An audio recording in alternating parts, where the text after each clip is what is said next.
Good evening, I'm Troy Good. And I'm Gabrielle Julian. Thanks for joining us. We conclude our two-part special this evening on the state of the district 25 years after the assassination of the Reverend Dr. Martin Luther King.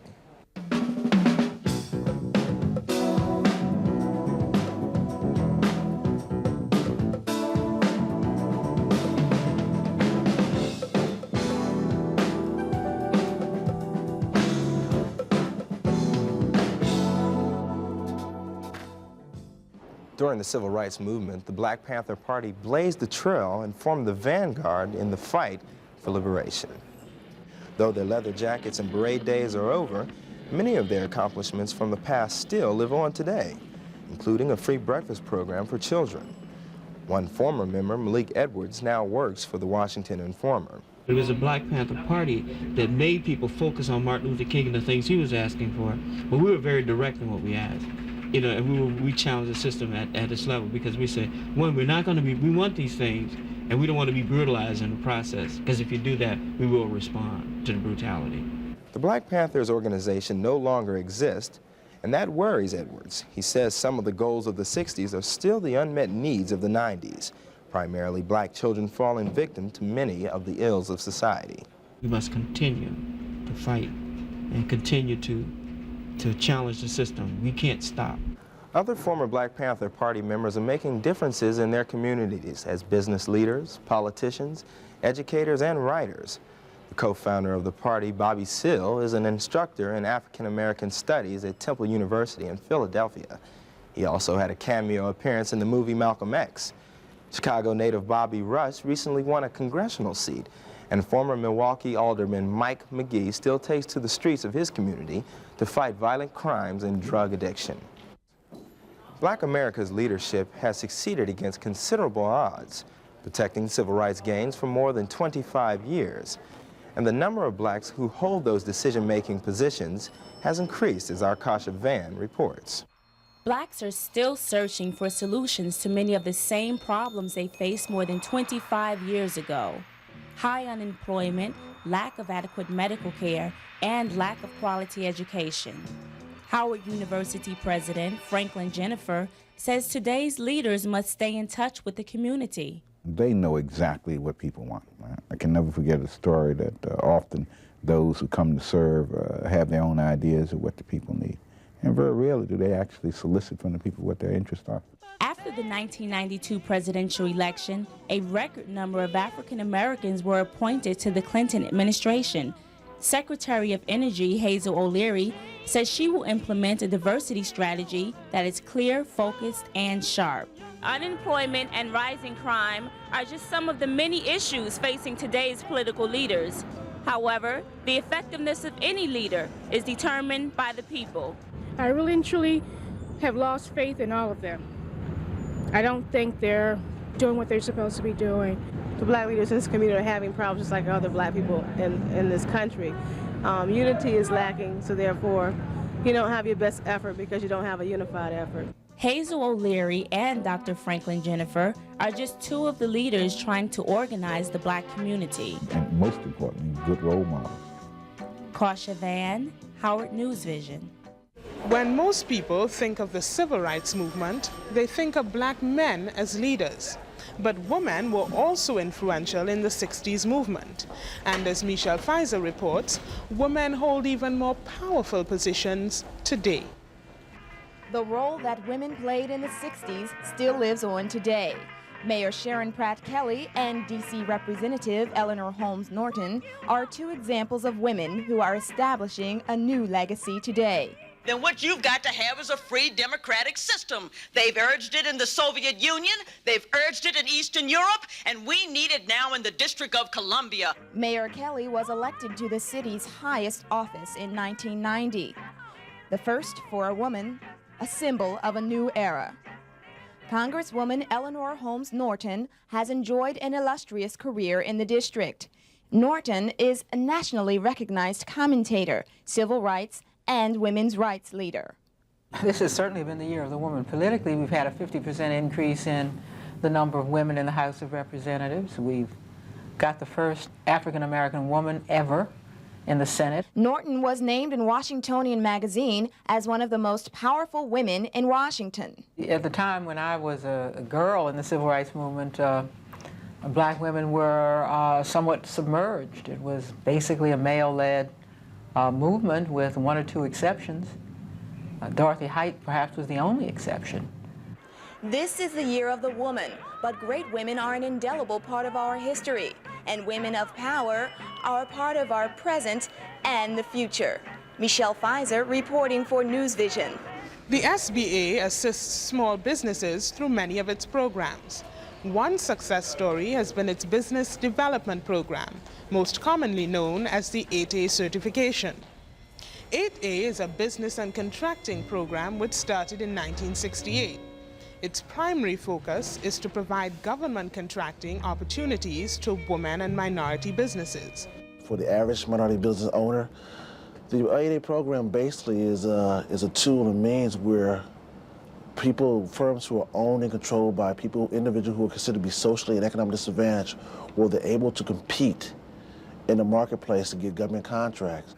Some small business owners find themselves pushed out of the marketplace by large companies. Another one of the SBA's goals is to try and change that. By being 8A certified, they're able to compete against other small business companies. And while you're in the 8A program, we try to develop the firms where they will be able to compete against the larger, say, IBM, Xerox, whatever. You must be in business at least 2 years to file for 8A certification. A business can stay in the development program for 9 years. More blacks are living the American dream. They have started their own businesses. Newsvision's Yolanda O'Quinn files this report. African Americans are making strides in starting their own businesses. But black business owners who met recently at Howard University say those strides are not nearly enough. Black-owned businesses are in many, many areas. Of course, they haven't gone as far as they could go because there's a historical legacy of discrimination against African Americans in this country. In a recent report released by Black Enterprise magazine, the largest 100 black businesses grossed over $1.5 billion in 1992. In 1968, 25 years ago, black businesses barely reported $100 million in sales. Federal government set-aside programs guarantee that black-owned businesses get bank loans and contracts. These programs are instrumental in getting more blacks to go into business. The set-aside programs are in place to provide the opportunity for black firms, minority-owned firms, to access the government contracting arena. The SBA reports that the number of black-owned businesses has increased in the last 25 years. But many in the community say there still aren't enough businesses owned by blacks. The majority of blacks' minds and eyes are open to the ways in which we have to improve where we are from a business perspective. Conference organizers believe the Clinton administration will help increase black businesses. Yolanda O'Quinn for Howard Newsvision. During the civil rights movement, racial tensions sparked violence in major cities across America. Today, the turmoil of inner-city life has fueled a new era of urban violence. Howard Newsvision visited an inner-city program in the district that helps young people cope with the frustrations of inner-city violence. Operation Sisters United, located in Northwest Washington, D.C., is home away from home for some of the district's young people. The program is sponsored by the Washington National Council of Negro Women. It provides tutoring, counseling, and even a bite to eat.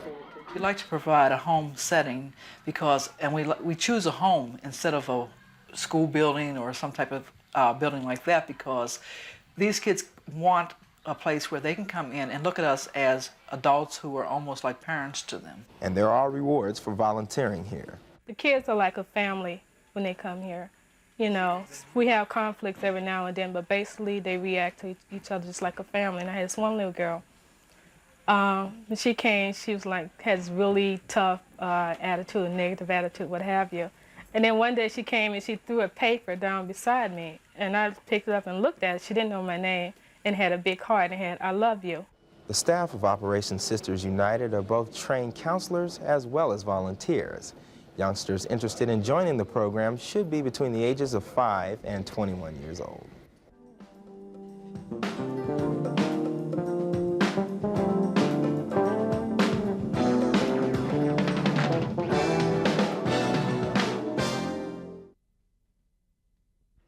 For the last 4 decades, healthcare in America has been the subject of controversy and debate.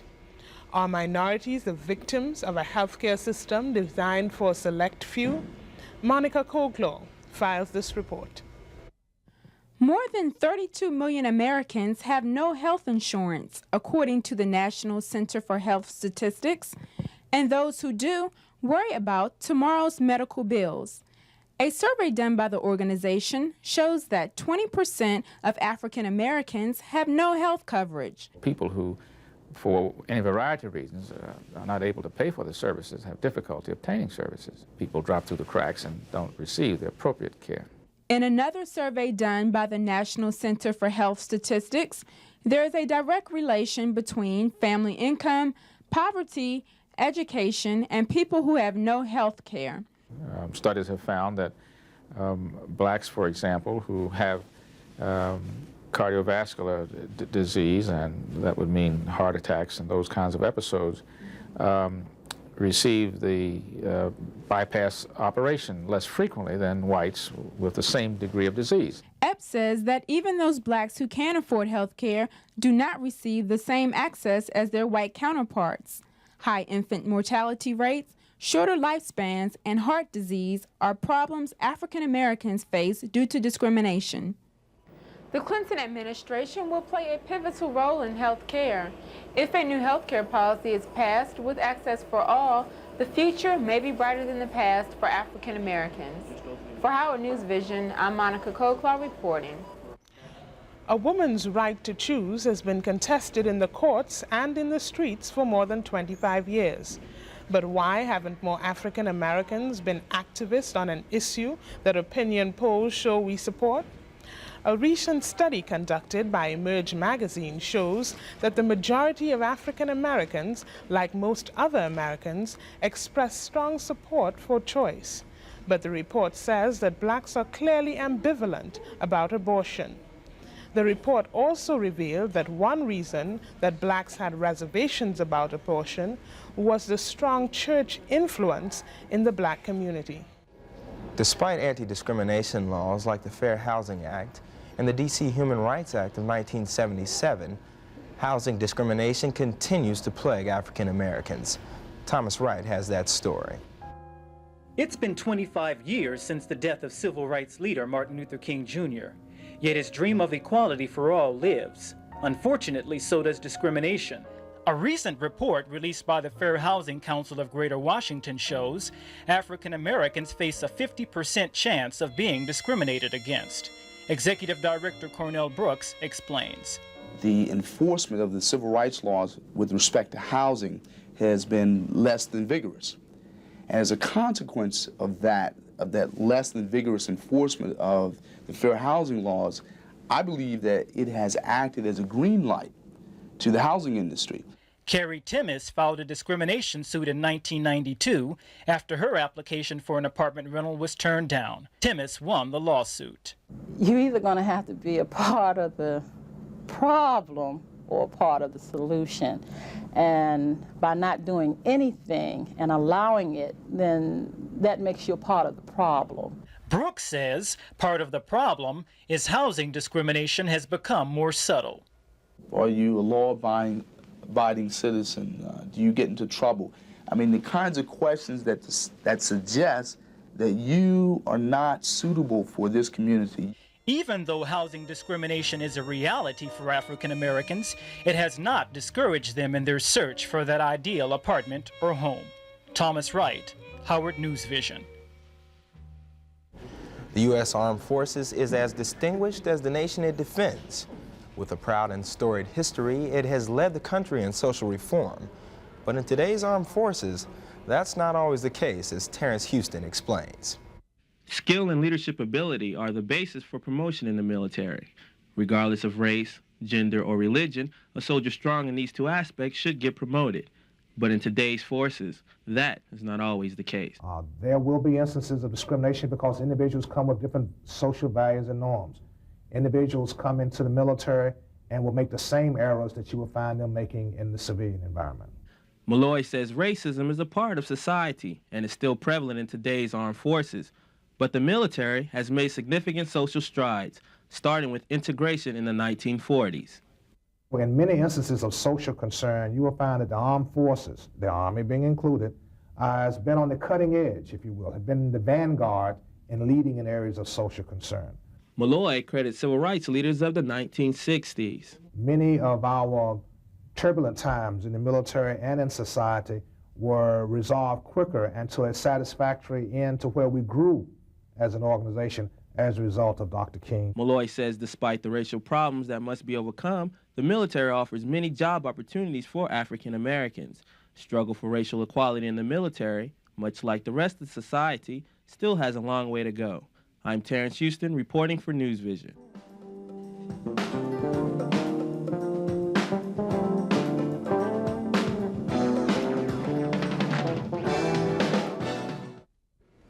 The media coverage of the 60s riots was both intensive and prompt. But was it accurate? Bernie Bennett files this report. The assassination of Dr. Martin Luther King Jr. prompted rioting and looting in Washington. The local media covered it, but in some cases they may have inspired it. Robert Asher is now a columnist for the Washington Post, but he was just starting his 33-year career when he covered the riots as a reporter. I was on my way home on the night of Thursday, April 4th. The news was that Dr. Martin Luther King had been shot in Memphis. Black reporters were heavily used during the disturbances because it was perceived that they would have greater access to the riot areas. Talk show host Jerry Phillips was on the streets as one of D.C.'s first black broadcast reporters. Phillips recalls the climate. For the African-American journalists, it was twofold. You either covered the sadness of Dr. King's death and all that was attributed to that, or you happened to be in the right place at the right time and they just grabbed you, gave you a microphone and said, hey, cover it. Some blacks saw the news coverage of the disturbances another way. Ibrahim Mukman was a student at Howard University in 1968. The media coverage in 68 was terrible. I don't think there was much objectivity on the part of the media in 1968. I think there were probably some notable exceptions, but I think in many instances they took a negative view to what was going on and not tried to see what were the causes. Many people in the community rejected the blame for the riots and the results. Coverage of the disturbances in 1968 focused on the burning and looting, but it was the people who were affected that made the story. For Howard Newsvision, I'm Bernie Bennett. Now more than ever, African Americans join forces to fight a disease that's crippling their community. Chico Warren has the story. A 1992 Newsweek report says homicide is the leading cause of death among African American males, and that 23% of African American males between the ages of 20 and 29 are either in prison, on probation, or parole. Social psychologist and Howard University professor Ralph Gomes. They have been manipulated politically about race. They have been manipulated about economic issues. In other words, real solutions were not put forward to solve these people's problems. And as such, they come to the point that the only way they can get out of their predicament is to take action by themselves. In other words, political violence. Dr. Gomes says black-on-black crime is not only a problem for blacks, but for all Americans. You can actually predict that any time you see that there's an economic contraction going on in the society, and by economic contraction, I mean that there is a falling in the economic conditions in the society, you can predict that there would be an upsurge in violence. The most publicized use of excessive force in a police department was the Rodney King incident. D.C. Police Captain Sonia Proctor says no matter how bad crime among blacks becomes, police are making every effort to enforce law and order differently. We would not use canine, we would not use water hoses. I think that's a fallback to a period of time that none of us will retreat to. Poverty, crime, and drugs has had a severe effect on the increasing problem of violence in our community, one that residents and police are still searching for answers to. Chico Warren for Howard Newsvision. The courtroom battles during the civil rights era were pivotal in the cause for racial equality. But with the emergence of new civil rights issues, new questions have emerged concerning fairness in the justice system. Leonard Simmons has more on that story. Vice President of the National Bar Association, Keith Waters, says the District of Columbia leads the nation with the highest rate of imprisoned blacks and minorities. African Americans are having serious problems with the criminal justice system now, as they've had over the history of the criminal justice system. The high incarceration rate of African Americans is appalling. The number of convictions obtained against African Americans is very high. You're probably more likely to be prosecuted and arrested if you're an African American and given a record in the District of Columbia than you would be in other jurisdictions. He adds that African Americans receive the longest prison terms and have a potentially higher chance of being arrested. With this trend and the district's soaring crime rate, Waters says simply putting people in jail is not the solution. Because we are spending $30,000 or $1,000 or more locking a nonviolent person up, those resources, if directed towards educational and training programs and strict probationary, supervisionary programs, can do a lot more for the community and for that individual. Locking people up and throwing away the key, which has been the policy in the District of Columbia, by and large, for a lot of offenders, has not worked. When the Bill of Rights was adopted in 1791, it was aimed at setting forth a foundation for fairness in the judicial process. But with growing racial tensions in the 90s, experts argue that discrimination is still evident in the American justice system. I'm Leonard Simmons reporting for Howard Newsvision. Since the late 60s, the film industry has bursted with the new talents of African American artists in front of the camera. Joy Brown has the story. African Americans are becoming a dominant force in the film industry. From the sound mixing of Oscar award-winning Russell Williams to directors like Leslie Harris and Darryl Roberts. The entertainment industry is a tough business regardless of what race you are, though, because it's one of the few industries in America where they still make money. Capturing the essence of the African American experience has been the challenging goal for these African American filmmakers. I wanted to show a different perspective on urban teenage life. You know, so often we see the same type of films where they say, oh, the young kids, they don't want to go to school, you know, they lack ambition, and this is one film that shows another perspective. Don't tell her where to go. I want to go to college, I want to go to college now. You're not ready. Don't shut her up. Isn't it important to talk about the things that are going on today? I mean, the things that we could do something about. The filmmakers add an Afrocentric perspective to the relationships that they encounter.